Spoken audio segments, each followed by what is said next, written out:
Hi everybody, I'm Bree the Plant Lady checking in with a weekly garden tour.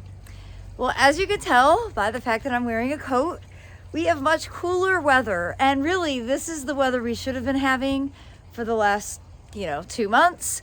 We've just been unusually warm, but you can see the garden is very green, it's very colorful, everything is actively growing, and despite the fact that we do have some freezing temperatures coming up in the forecast, I think everything is going to be fine, at least here in central North Carolina. Our forecast has definitely gotten less severe over the course of the last few days, and what I'm seeing now are low 30s, upper 20s, which I don't think are cause for concern for anything. But let's take a stroll around the garden and I'll give you some advice on what to do or not to do in preparation of this week's colder temperatures. Well, I'll admit my biggest concern with the cold weather was figuring out what to do with the blueberries. And the temperatures that I'm seeing now, I'm not worried. I'm not gonna do anything. You can see they are in flower. Lots of bees visiting them. I think they're gonna be fine. You could put a sheet or a piece of remate over them, but honestly, I think with lows in the upper 20s, it's no problem. I also wanted to show you, this is just a seedling sassafras that planted itself. They're very short-lived. They seem to die of root issues, but I love how sassafras look when they bloom. So I always let these seedlings go. You can see it's not exactly where you would want to plant a sassafras tree, but I'm not really worried because I've never really gotten them to live more than a few years. And you can see the grains, the pots here all look good. I'm going to show you a pot of grains out in the driveway that is totally flopped. And I'm not surprised because that is rye. I believe these are all different types of wheat.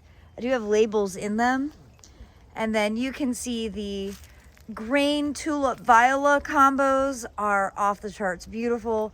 The tulips are just so cheerful and they just keep on going. You see the barley is really stout.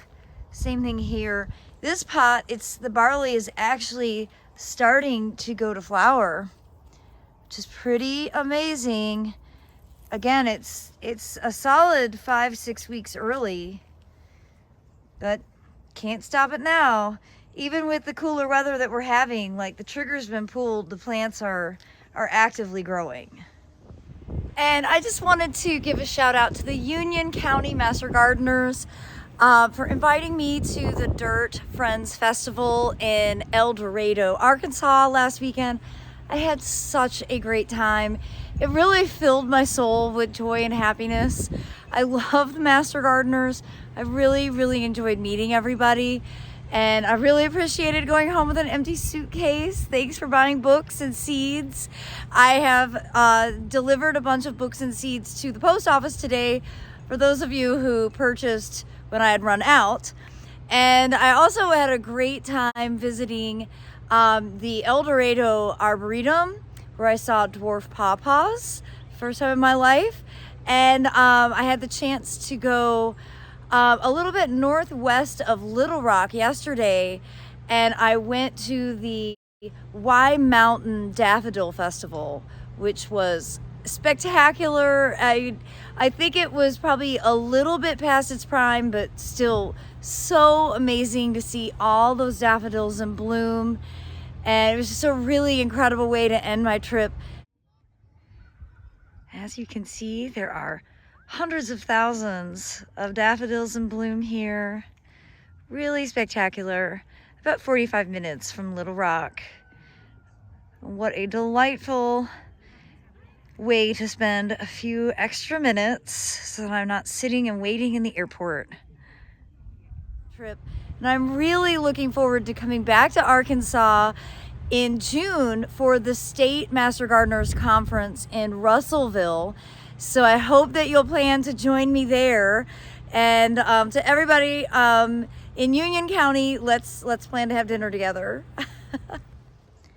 So I've had a few people ask about how my redwood's doing, and It's great. You can see right here, it's growing really strong. It's planted in a just really dumb place, but well, you know, that's how it goes sometimes. It's got a good leader. You can see it's really gotten a fairly large caliper. And this was a rooted cutting that I stuck in 2010. So it's going on 13 years old. Now above that is Prunus Mume Josephine. And you probably remember this was blooming a few months ago. And well, you see a bumper crop of fruit. Now this year I am determined that I'm gonna try and harvest some and pickle them. But a lot of these will end up falling to the ground and germinating, and this is actually how I get Prunus mumes to sell at the open gardens. I dig the seedlings up. And I'm pleased to see that all of the broccoli and cauliflower that I planted last week is looking good. It definitely appreciates the cooler temperatures. And happily it seems like the cottage garden stuff, the poppies and larkspur, are just kind of frozen in time, which is ideal. Hopefully that'll remain that way. And we're going to do a few experiments with some covers. I have a few blueberries covered in those pots, and then we're actually going to just strategically take some of these tomato cages with the burlap on them and place them around the garden just to make sure that in the freeze, really sensitive things don't get damaged. And a succession seeding update, you can see that all these seedlings are growing really well. These are the 2 trays that Abby and Madeline did about 2 weeks ago. So another week or 2 and these will end up getting transplanted out into the garden. So it occurred to me that I don't do my due diligence in talking about all of the speaking engagements that I have coming up on my YouTube videos. And it's mostly because it's a lot to keep track of. But I do have a bunch of local events that I want to tell you about. So this Wednesday, I'm immediately getting it wrong.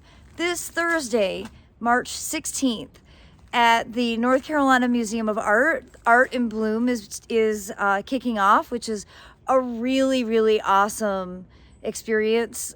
Floral designers make flower arrangements inspired by different pieces of art. And I am doing a brand new presentation there on Thursday the 16th at noon called Awesome Combinations for Every Garden. And I promise you it's brand new because I haven't built it yet. So I have to get on the computer today and get in action. And then on Saturday, March 18th, I will be doing the same presentation at Bell's Seed Store in Fayetteville, North Carolina. I'm super excited about going there. That's one of my favorite garden centers. They sell bulk seeds. So I usually spend everything that I earn from giving a presentation by buying seeds from them. Then the following week, on Monday, the 20th of March, I will be at the Ralston Arboretum at, I believe, noon for the Central Carolina Chrysanthemum Society meeting. And I'm going to be talking about the experience of building the new natives garden next door from scratch. So that's also a brand new presentation, which I have not put together. But at that presentation, I will be bringing plants to sell. It'll be my first plant sale of the season. I also have some seeds that I will incorporate as well. But I'm really excited to be able to bring these ornamental grasses, specifically these plugs, these landscape plugs, to really the ideal size for planting. And I've been trying to come up with what the pricing structure should be, and I think I've decided 6 plugs for $20. That way you can kind of mix and match and get an assortment. Again, in-person events only. I don't do mail order at all, but that is Monday. And then I have more events, but honestly my brain couldn't hold more than 3 things. So I'll be sure to follow up in another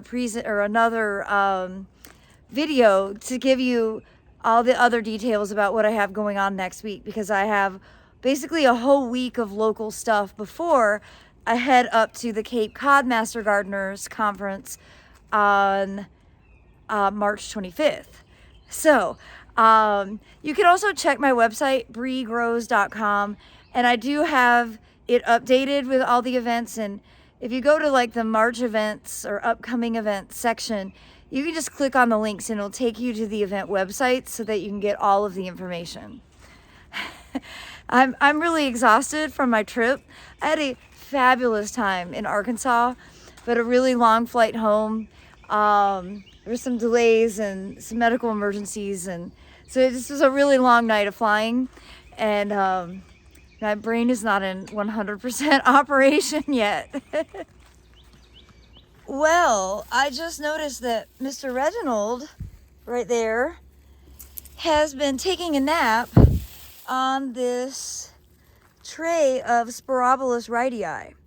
Now, good thing this native grass is super tough, and it won't be negatively impacted by a fat kitten taking a nap on it.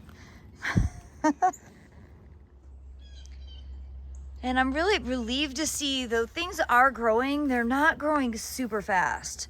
So it would be great for everything just to kind of stay as it is, suspended in time, so that all this stuff won't be finished before the spring open garden on Saturday, May 13th. Well, standing right here, I wish that there was smell-o-vision. The Arnold Promise Hamamelis smells so good. It's like lemon pledge. It's truly magnificent. And this Coralopsis underneath it is also super beautiful. It's amazing how elongated the flowers are. I have a lot of weeding that needs to be done. Look at all that chickweed. Here's the deal. If you leave it, you're just gonna get that much more seed. So it's totally worth your effort to get in and try to weed things out right now before they start actively setting seeds. Now, that is my only native redbud. All the others died from ambrosia beetle infestations. And that's Hearts of Gold, which is a really beautiful chartreuse leaf form. I'm pretty concerned about it because, as you can see, the trunk has some pretty serious damage and some rot. So I don't, this is all really squishy. I'm not sure what caused it, but there's definitely something going on, which is unfortunate. But I'm enjoying it this year, knowing that it probably won't be very long-lived. And because I think it's super important to show the reality of gardening, this area is underdeveloped. My plan is to actually take out these Vicarii ligustrums and make this a driving space between the two yards. But just because I have those plans doesn't mean that I should let all of this, lamium and chickweed and Velcro weed, and there's a lot of problem plants in here that I really do need to deal with. Mixed in with the problem plants, though, is money plant. And you can see that's all Lunaria, self-sown, filling in nicely. Lunaria is a biennial, so these are going to grow vegetatively this year, and then they'll bloom next year. I have other patches of Lunaria that are on the blooming cycle for this season. Well, the trilliums are definitely in bloom now. I haven't gone into the woods yet, but you can see right here, they are flowering. I have some more weeding to do. These garden tours are actually really good to let me see what needs to be done.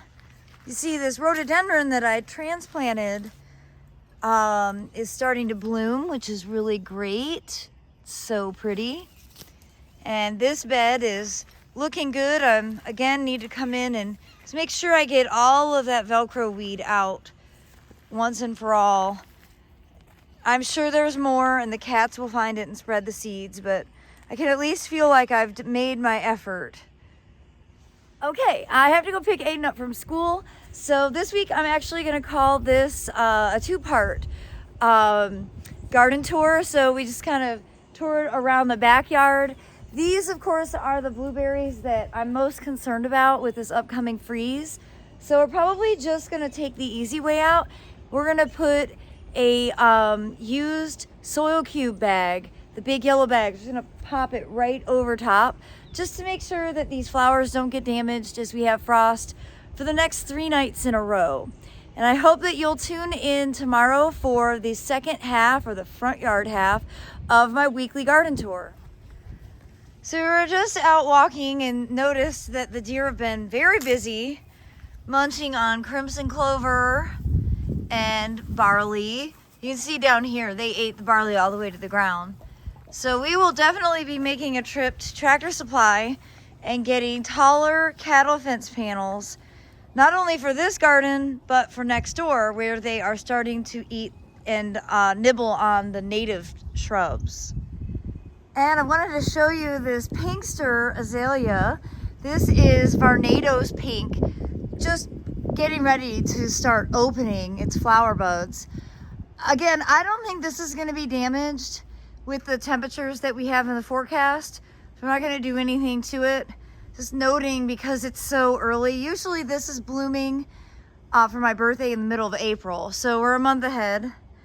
And I'm not going to cover this pot at all. I'm just going to let everything be. Again, if we were getting down below 25, I think I probably would put plastic over this.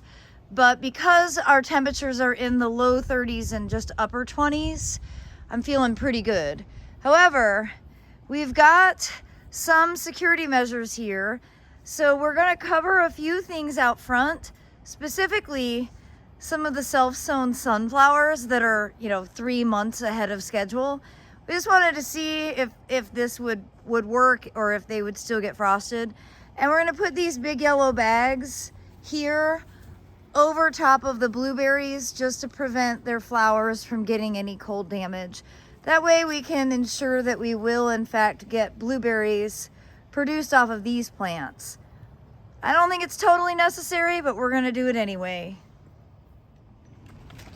So I actually think this is perfect. I think so. I think this is like, well, what do we have to lose? Nothing. Blueberry crop, I think this is the perfect solution. These bags are really useful, being used for these spring plants.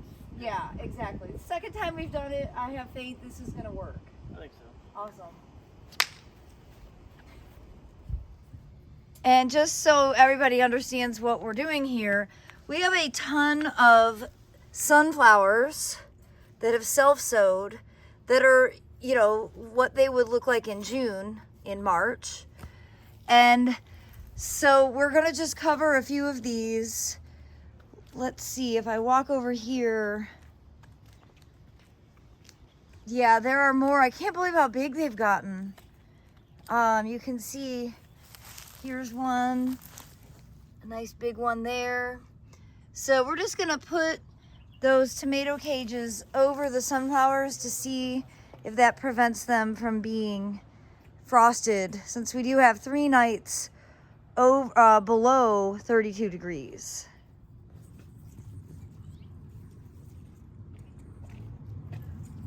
Right. Well, we've gotten 4 little areas covered. I think that's more than sufficient. First of all, we don't need to have sunflowers growing right now. So the fact that we're even trying to keep them alive is kind of above and beyond. Well, and just as shocking as sunflowers, you can see we've got castor beans that are starting to germinate. So this definitely shows that the soil is warmer than ever at this time of year. Well, everybody, I hope that you enjoyed part 1 of this week's weekly garden tour. And we'll be back tomorrow with a more high energy. Hopefully I will have better rest, or at least more coffee. Where we will go through all of the front yard and see everything else that's blooming, because there's a lot going on. And I guess we'll be able to evaluate tomorrow any sort of cold damage that we get from tonight. Okay. All right, well, thanks so much for watching, everybody. Happy gardening.